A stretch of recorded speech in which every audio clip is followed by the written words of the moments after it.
បាទបងប្អូនអរគ្នាបាទថ្ងៃនេះមានរឿងហួសចិត្តមួយបងប្អូនអរគ្នាបាទខ្ញុំបានផុសរូបដូចជាមួយថ្ងៃពីរថ្ងៃឯងបងប្អូនអរគ្នាបាទខ្ញុំផុសចោលខ្ញុំបានមើល comment មើលអីទេហើយការផុសនោះជាលក្ខណៈលេងសើចបាទបងប្អូនជាច្រើនប្រហែលជាបានឃើញហើយបាទខ្ញុំផុសលេងសើចខ្ញុំផុសកុំបង្ខំខ្ញុំឲ្យដើរផ្លូវចាស់ហើយក៏ខ្ញុំដាក់រូបដែលខ្ញុំកាត់តអញ្ចឹងណាបងប្អូនអរគ្នាបាទហើយមានបងប្អូនជាច្រើន comment លេងសើចច្រើនមួយខ្ញុំបាទលេងសើច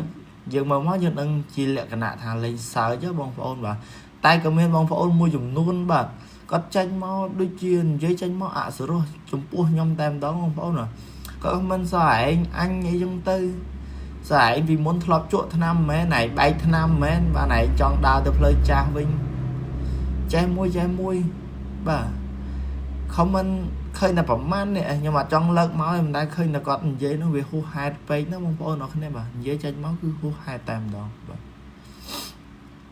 ចឹងហើយបាទខ្ញុំចង់និយាយថាមុននឹងបងមុននឹងប្អូន comment មកខ្ញុំនឹងបាទសិក្សាពីខ្ញុំឲ្យច្បាស់សិនបាទស្គាល់ប្រវត្តិខ្ញុំសិនថាខ្ញុំជាណាគេបាទស្គាល់ខ្ញុំឲ្យច្បាស់សិនចាំមក comment deal ខ្ញុំធ្លាប់ជក់ថ្នាំធ្លាប់បែកថ្នាំខ្ញុំអត់ចូលចិត្តទេបងប្អូនអរគ្នាបាទពេលមក comment ខ្ញុំចឹងខ្ញុំហួសចិត្តខ្លាំងមែនតើហ្មងបងប្អូនអរគ្នាបាទមុននឹងបងមុននឹងប្អូន comment ចឹងសើប្រវត្តិខ្ញុំឲ្យច្បាស់សិនបាទខ្ញុំហ៊ាននិយាយថាខ្ញុំជាកូនល្អបាទខ្ញុំហ៊ាននិយាយចឹងបាទតាំងពីតូចដល់ពេលនេះខ្ញុំអត់ដែរធ្វើឲ្យពុកម្ដាយខ្ញុំទឹកភ្នែកដោយសារខ្ញុំម្ដងទេបាទខ្ញុំមិនដែរនឹងធ្វើអីឲ្យគាត់ពិបាកចិត្តទេខ្ញុំមិនដែរទាំងដើរលេងដាច់យប់ឲ្យពុកម្ដាយខ្ញុំពិបាកចិត្តបាទបើនិយាយពីការរៀនសូត្រវិញខ្ញុំមិនមែនសិស្សបកែបាទប៉ុន្តែខ្ញុំអត់ដែរកិច្ចសាលាសូម្បីតែ1ម៉ោងបាទ1ម៉ោងក៏មិនដែរកិច្ចដែររៀនចេះមិនចេះដឹងតែទៅរៀនរាល់ថ្ងៃហើយចំពោះកីឡាបដាល់ដូចគ្នាបាទ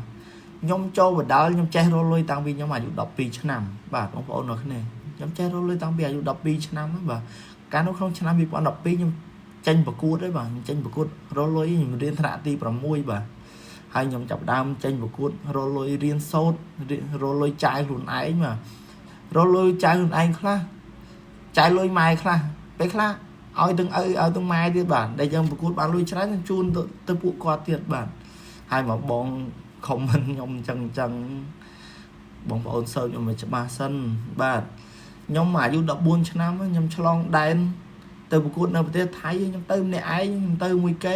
អ្នកលេងលុយគេនោះខ្ញុំតស៊ូទៅហើយសួរទៅនឹងខ្ញុំដែរត្អូនប្រាប់ឪពុកខ្ញុំថាពិបាកអត់ខ្ញុំអត់ដែរនិយាយទេតែខ្ញុំធំហើយបាទខ្ញុំនិយាយប្រាប់គាត់ទៅនឹងវាចេះមួយបាទហើយក៏មានបងប្អូននៅនឹងចិត្តល្អដែរបាទយកខ្ញុំទៅនៅផ្ដល់បាយផ្ដល់អីខ្ញុំ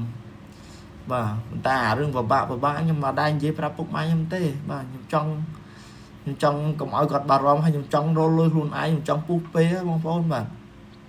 ហើយមកដល់បច្ចុប្បន្នបាទបងប្អូនឃើញខ្ញុំសល់អីខ្លះខ្ញុំមិនសល់ច្រើនទេបាទសល់តិចតួចតែមាននៅក្នុងខ្លួនបាទប៉ុន្តែគ្រួសារខ្ញុំរស់ស្រួលប្រពន្ធខ្ញុំរស់ស្រួលកូនខ្ញុំរស់ស្រួលអ្នក comment មួយចំនួនហ្នឹងខ្ញុំមិនចង់និយាយបាទប៉ុន្តែគាត់ comment ហួសហេតុពេកសើឯងអញជក់ថ្នាំជក់អីបាទសិក្សាពីប្រវត្តិខ្ញុំមិនច្បាស់សិនបាទកីឡាករបាទកីឡាករម្នាក់នេះបាទវិចបាយម្ដាយដាំឲ្យទៅបំពេញពីអ្នកឪពុកចោះនៅអង្គតែនទូកោកចោះលើឡានក្រុងមកអត់ហ៊ានជិះម៉ូតូឌុបអីខ្លាចអស់លុយសុខចិត្តដើរពីអង្គតែនទូកោករហូតទៅដល់ start ចាស់បាទថ្លឹងគីឡូឲ្យបានចូលសំណាក់ផ្ទះសំណាក់ចិត្តនឹងតម្លៃធូរបាទតស៊ូណាបងប្អូនបាទតស៊ូណាសំណុំតបានដូចរងថ្ងៃនេះបាទតែ2អ្នកឪកូនទេបាទតែ2អ្នកឪកូនទេបាទតស៊ូតាំងពីប្រកួតតាមវត្តម្ដងបាន 15000 25000 30000រហូតដល់ឡើងប៉ោះបាន150,000 200,000 60,000បាទរហូតដល់សប្តាហ៍ថ្ងៃនេះបាទបានតម្លៃខ្លួនប៉ុននេះគឺតស៊ូណាស់បាទអញ្ចឹងក៏ជាសារផ្ដាំផ្ញើដល់បងប្អូនដែរបាទកុំបាក់ទឹកចិត្តប្រកួតបានលុយតិចបានលុយច្រើនកុំបោះបង់វាជាគោលដៅរបស់យើងបាទគោលដៅរបស់យើងមិនមែនប្រកួតដើម្បីថ្ងៃនេះទេយើងប្រកួតដើម្បីគោលដៅរបស់យើងនៅថ្ងៃខាងមុខបាទ